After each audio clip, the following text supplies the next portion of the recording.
Iran ইসরায়েলের একের পর এক হামলা আর পাল্টা হামলায় অস্থিরতা দেখা দিয়েছে পুরো বিশ্বে। বেড়েই চলেছে প্রাণহানির সংখ্যা।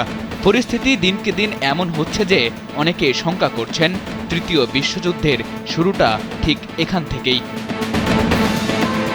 তবে মরণঘাতী এই যুদ্ধ থামানোর জন্য এবার ডোনাল্ড ট্রাম্পকে শান্তির বার্তা দিয়েছেন ফুটবলের জীবন্ত কিংবদন্তি ক্রিশ্চিয়ানো রোনালদো।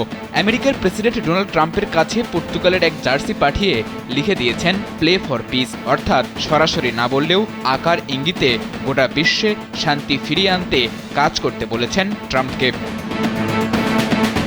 ইরান ইসরায়েল যুদ্ধের লাগাম টানার কোনো উপায়ই যখন দৃশ্যমান নয়, ঠিক তখনই রোনালদোর ট্রাম্পকে দেওয়া এমন বার্তা অনেকটা স্বস্তি দেয়। বিশ্বের সব স্পোর্টসম্যানদের অনুরোধ রেখে ট্রাম্পের মধ্যস্থতায় ইরান ইসরায়েল যদি সত্যিই যুদ্ধবিরতিতে যায়, তবে তা হবে বিশ্ব ক্রীড়াঙ্গনের বড় এক প্রাপ্তি।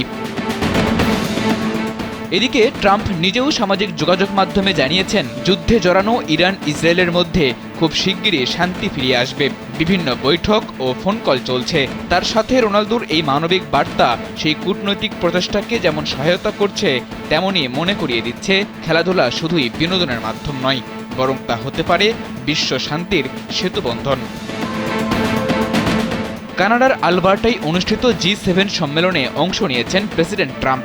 সেখানে ইউরোপীয় কাউন্সিলের প্রেসিডেন্ট অ্যান্টনিও কস্তার সঙ্গে বৈঠক করেন তিনি। পর্তুগালের সাবেক প্রধানমন্ত্রী কস্তা রোনালদোর সঙ্গে ঘনিষ্ঠ সম্পর্ক রাখেন এবং সেই সুবাদেই ট্রাম্পের হাতে তুলে দেন রোনালদোর পাঠানো জার্সিটি। পর্তুগিজ এই তারকা বর্তমানে খেলছেন সৌদি প্রো লিগের ক্লাব আল নাসরে। ক্লাব বিশ্বকাপে অংশগ্রহণের জন্য বেশ বড়সড় এক প্রস্তাব পেয়েও ফিরিয়ে দিয়েছেন বলে জানা গেছে। গুঞ্জন আছে খুব শিগগিরই আল নাসরের সাথে করতে যাচ্ছেন চুক্তির নবায়ন। সাদাতুর রাফি, কালবেলা।